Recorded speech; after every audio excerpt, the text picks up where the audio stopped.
যখন সরু রাস্তা হবে, ন্যারো, গাড়িটা গলবে কিনা যখন তুমি কনফিউশন ব্যাপারটা তৈরি হবে, তখন তোমাকে একটু আগে দাঁড়িয়ে যেতে হবে, যেহেতু তুমি নতুন।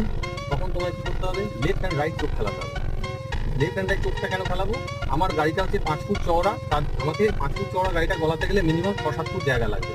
তো এই 6-7 ফুট জায়গাটা আমি এই চোখ খেলাবার মাধ্যমে, left hand right, right hand left, এইরকম চোখ খেলাবার ফলে আমার মধ্যে সেই কনফিডেন্সটা তৈরি হবে যে আমি গাড়িটা গলাতে পারবো কি পারবো না।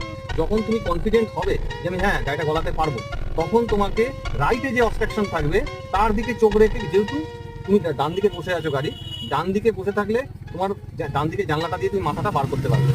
এর ফলে কি হবে, তুমি ডান সাইড যতটা চাপবে তত লেফট সাইডের অবজেক্টটা যেটা আছে, পোলটা, এই লাইটের পোলটা, এটা সেভ হয়ে যাবে। তো আমাকে প্রাথমিক আমাকে চিন্তা করে নিতে হবে যে আমার গাড়িটা গলবে কি। আমার গাড়িটা যদি গলে তাহলে আমি কনফিডেন্স হলাম, এইবার আমি গাড়িটাকে এগোবো, তারপরে আমার